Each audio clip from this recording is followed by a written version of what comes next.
Action Force was a miniaturised version of Palitoy's Action Man, designed to complement Kenner's range of Star Wars toys. Action Force was split into 4 teams: the Military Z Force, Naval Q Force, Space Force and the SAS. Their enemies were the Red Shadows, an evil terrorist organisation led by the insane Baron Ironblood. Aside from his indestructible robots and cloned monsters, Baron also brainwashed his enemies, turned them into mindless suicide bombers, a chilling concept for a child's toy. Due to their long-standing relationship, Hasbro granted Palitoy the use of several G.I. Joe figures and vehicles, which were recoloured to fit the Action Force themes. The range was incredibly popular, as was the comic Battle Action Force. Fleetway's Battle was an established anthology weekly war comic, sister title to the sci-fi 2000 AD. Battle is notable for the gritty, realistic war tales Charlie's War, Rat Pack, Major Easy, Johnny Red and much more. On the 4th of June 1983, Battle began a 4-part promotional Action Force comic strip. The story was presented across the double-page centre spreads and back covers, which were the only pages to be printed in colour. 5 promotional mini-comics were then released with several Fleetway titles, continuing the story. On the 8th of October 1983, the Action Force strip joined Battle full-time, changing the cover title to Battle Action Force. With over 20,000 Action Force fan club members, the comic saw a massive surge in new readers. Sadly, Palitoy axed their design department in 1984, and overnight Action Man, Action Force and the Red Shadows were all cancelled. The 1985 release of Action Force toys was Hasbro's G.I. Joe. Repackaged by Palitoy as AF and Cobra, their ranks were augmented with factory overstock from the previous Action Force range. Battle Action Force weathered this transition with the story World Enemy No. 1. Baron Ironblood betrayed the Red Shadows and reinvented himself as Cobra Commander. The strip seemed a gutsy editorial decision at the time until the next wave of toys was released and the cold, hard truth sank in. Action Force and the Red Shadows were no more. The AF and Cobra relaunch coincided with the 10th anniversary of Battle, dated the 9th of March 1985. However, even though they were no longer available on the shelves, Action Force refused to die. Time and again, fan favourites like the Black Major, Red Laser, Red Vulture, the Red Shadows, the SAS and Z Force returned to the pages of the new Battle Action Force, softening the blow for their army of fans. The AF toys and comics soldiered bravely on until Palitoy finally closed their doors. And by sheer fluke, Palitoy released exactly 100 Action Force figures. The last issue of Battle Action Force went on sale the 29th of November 1986, with the culmination of the epic multi-part grand finale, Operation Deep Cover. And Battle Comic eventually ceased fire on the 23rd of January 1988. The popular Action Force website, bloodforthebaron.com, launched on February the 24th, 2003. Created by Jim Marshall, the site swiftly grew to incorporate full toy and comic archives, as well as a vibrant forum. Community projects such as Blood for the Baron Colouring Project and Muton World Tour and Custom of the Month helped breathe new life into the classic toy line. Once word of the Action Force archives reached the United States, a whole new generation of Red Shadow fans was born among the G.I. Joe community. The Red Shadows were invented by Devil's Due Comics. The G.I. Joe Collectors Club released the Vacation in the Shadows box set for the JoeCon 2010 convention. Bloodforthebaron.com's popularity soared. October the 8th, 2013 marked the 30th anniversary of Battle Action Force. As a non-profit project, bloodforthebaron.com released a set of printed books through lulu.com. The set comprised of 10 matching 250-page black and white volumes, containing the complete Action Force collection. The strips were presented in the original running order. Quite apart from the copious use of centre spread pages, the weekly chapters vary wildly in length. Battle also had a penchant for using front covers as the first page of the opening story. To counter all this, Jim included the front covers, data files, combat files, the file on the Baron, Cobra Power, battle files, competitions, adverts and the Ground Zero pages. He managed to complete the project with no extra pages remaining. They really are the complete works. Sadly, the books were not great quality, as the scans used for the bloodforthebaron.com Comic Archives and Complete Works project are only 300 dpi. Jim intends to run a companion weekly webcomic to actionforceredux.com, presenting the classic Action Force comics rescanned at 600 dpi and professionally coloured.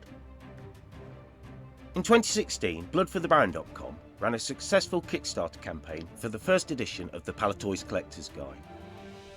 Second and third editions were later printed. Further Action Force Kickstarter projects followed in 2021. Action Force The Battle Years by Total Toy Books, and the runaway blockbuster Robo School 2 by Skeletron. The weekly webcomic actionforceredux.com launched on February the 24th, 2022. Bloodforthebaron.com then ran the Action Force 40th Anniversary Palatoy Declassified and Action Force Redux Kickstarter campaigns. See the Action Force 40th Anniversary Special for the full history on Palatoy's Action Force. Action Force Redux and Action Force Complete Works weekly webcomic projects would each take a little over 8 years to complete. Theoretically, a printed set of digest editions could both be finished in time for the Battle Action Force 50th Anniversary in October 2033. Action Force Redux is a weekly webcomic and monthly printed comic plotted for 100 issues. Written as an anthology title, the 24 pages of content are broken down into 4 6-page strips. With 4 separate artists assigned to 6 pages a month, deadlines should be easily met. Written by Jim Marshall, every Action Force Redux story is plotted as 4 chapters. This format also provides the framework for the weekly webcomic actionforceredux.com, which is designed to run 3 weeks ahead of the printed comic. The 4th webcomic instalment would be released as each issue goes on sale, so that the audience demand would already be primed. This free promotion would last the entirety of the printed run. There is a further option to reprint the monthly comics as 30 100-page graphic novels. Enthusiasts will want both, as the 4 concurrent storylines would be rearranged into read order. For the 2033 50th anniversary, the complete collection could be repackaged as 10 300-page digest editions. Aside from the 30 graphic novels and 10 digest editions, there is a third reprint option, which is to repackage the entire 100-issue run as Action Force Remix. Every 4 issues of the original anthology comic could be separated into individual Artist Edition variant prints, utilising the relevant B covers for each artist. Action Force Redux issues 1 to 12 are set around the events of World Enemy No. 1 to flesh out both the fall of the Red Shadows and the end of Action Force as we knew it. Written to dovetail into the original Battle Action Force continuity, the comic also explores the unanswered questions for the original Action Force characters who suddenly found themselves conscripted into the new AF and Cobra armies. Action Force Redux issues 13 to 20 are set amongst the Renegade Red Shadows appearances throughout 1985 and 1986. Z-Force and SAS also return for a London in Peril tie-in. The last story arc is a finale set at the end of the original Battle Action Force run after the epic Operation Deep Cover. For issues 21 to 24, Jim has used an existing Palatoy concept for a time jump story. Due to the prevalent anti-war sentiment in 1983 Germany, the Action Force toys were all repackaged as futuristic peacekeepers called the Anti-Terror Teams. ATT, SATT, TSATT and WATT. Set in the year 2011, the squad logos were altered and the character biographies were adapted or completely rewritten. Baron Eisenblutt's terror gang were eco-terrorists. The world of Action Force. The story of Action Force takes place in the year 2011. The world population has long lived in peace and liberty, united under the rule of a democratic world regime.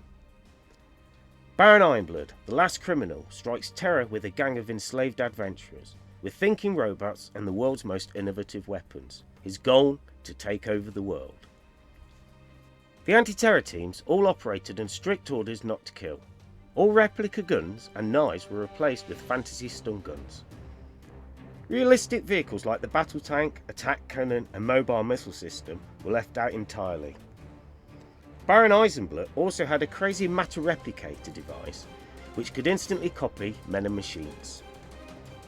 Starting with issue 25, Action Force Redux becomes a continuation of the original continuity. BloodForTheBaron.com has recently been granted access to a trove of unreleased Action Force and Red Shadow designs and prototypes intended for the 1985 range. The Action Force toys originally portrayed in Battle Action Force consisted of 7 factions: the SAS, Z-Force, Q-Force, Space Force and the Red Shadows, followed by the new Action Force and Cobra. Jim has introduced 3 more Action Force teams, bringing Special Weapons Force, Assault Force and Action Man. Released prior to the Baron Ironblood era, the 1982 range of Action Force toys was a mixed bag. 10 of the figures were mini Action Men, reproductions of the most popular World War II and Falklands War 12-inch Action Man uniforms. Battle Comic would often feature one-off Battle Badge of Bravery True Life World War II strips. As a salute to Battle Comic, to Action Man toys and the brave generation who fought fascism, for the 10th slot Jim has showcased the 10 mini Action Man figures, retelling 10 dramatic real-life events. The other 1982 figures and vehicles were a totally separate Soldier of the Future concept, originally called Assault Force, who can easily be written in as a new squad. In 2009, the BloodForTheBaron.com community solved the mystery Flash enigma that had eluded G.I. Joe collectors for a decade. A Flash variant was discovered and the owner Ron Connor offered a reward for any further information. We were finally able to bring resolution to Ron with the discovery of the Bombardier and the lost prototype team, Special Weapons Force, with the Bombardier, Boffin, Fixer, Lightning and Sniper. In 2016, Jim was approached by the original Palitoy lead designer, Bob Breakin. He graciously shared all the prototypes and designs they had been working on for the Action Force 1985 release, prior to being made redundant by Palitoy. Thanks to Bob's generosity, unreleased figures such as the Red Raven, Kobel, Koshka and the Cyclopsy Berserkers have finally been unearthed. Not only that, Bob arranged a field trip to the London Victoria and Albert Museum of Childhood Vaults, so that Jim could catalogue the lost Special Weapons Force prototypes. Jim was so inspired by all of this, he integrated all of these reinforcements into the comic as the next generation of Action Force. See the Action Force Palitoy Declassified book for the full story and potential of these unreleased toys. Battle Action Force left a legacy of original characters and a few unresolved plot lines. Chief Administrator behind the Action Force reshuffle was Major Flag. Not only was he instrumental during the tumultuous events of World Enemy No. 1, but he stayed with the comic until the very end. Jim has taken the liberty of naming featured characters General Dalrymple and Major Munro Dayton.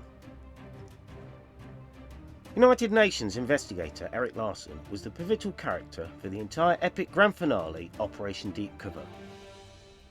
His job was to inspect every aspect of the Action Force operational units, unaware that the Cobra shapeshifter Zartan had replaced his partner Paul Kenning. Additional characters of note were Garnet and Big Sam from Laser Trooper, and Cutter's hovercraft crew from the River of Serpents, Bead Eyes, Omar and McCook. When the Action Force toys and comics changed direction, Space Force Commander Sky Raider disappeared. We never learned of the fate of Sky Raider or his nemesis, Carl Vega. For the 11th strip, Jim Marshall has continued their intergalactic adventures. To that end, he has researched the Palitoy Expanded Universe, looking for outer space themed toys. Jim was astonished to discover the amount of Palitoy and Hasbro crossover in a transatlantic relationship that dates back to the original G.I. Joes. Bullet Man, The Intruder, Commander Power, Shield, Gore, Gargon, Captain Cosmos, the Space Rangers, the Zarganites, and Ron, all share the same unique bond as Action Force and G.I. Joe. The Space Force orbital satellite, Space Force 1, was created for the comic. The station appeared in several Battle Action Force stories: Ironblood's Revenge, Space Battle and Crossfire. However, for the final Space Force story, codenamed Moondancer, the space station was mysteriously replaced, and for some reasons unknown, Commander Skyraider was portrayed as a much angrier man. At the heart of the story was the Apollo 18 conspiracy, which Jim has incorporated into a prologue detailing the destruction of Space Force 1. The 1983 wave of Action Force toys had no Red Shadow spacecraft, so a fleet of dreadnoughts was created for the comic. The Red Shadow robot general, Skeletron, was only available as a promotional mail-away figure. Consequently, he never appeared in a single comic strip. Jim has made Skeletron the supreme commander of the Red Shadow Stinger fleet. One of the most cold-blooded of Baron Ironblood's henchmen was Nightmare, who guested in codenamed Tracker. He was shot with a crossbow bolt and left for dead. Jim has both developed his early years and brought him back as a grizzled veteran. Additional enemy characters are the Red Octopus from Operation Sea Lion and the Red Toed Frogman from Operation Bloodhound. Death in South America had to be one of the weirdest Battle Action Force adventures, where members of the SAS team went toe-to-toe with both Cobra and the ragtag remains of the Red Shadow movement, only to be captured by Nazis. The Red Shadows were revealed to be in league with the geriatric Adolf Hitler and his aged Waffen SS. Jim has made full use of this plot, tying it into the Action Man and Origin arcs. In Jungle Terror, Z-Force battled the mysterious Mamba Men, who were revealed to be taking orders from the Baron Ironblood. In light of his later transformation into Cobra Commander, Jim has retconned the Mamba Men as a proto-Cobra Snake project. Chrono was a young, rebellious super mutant. He was genetically engineered to be the ultimate Cobra weapon in School for Snakes.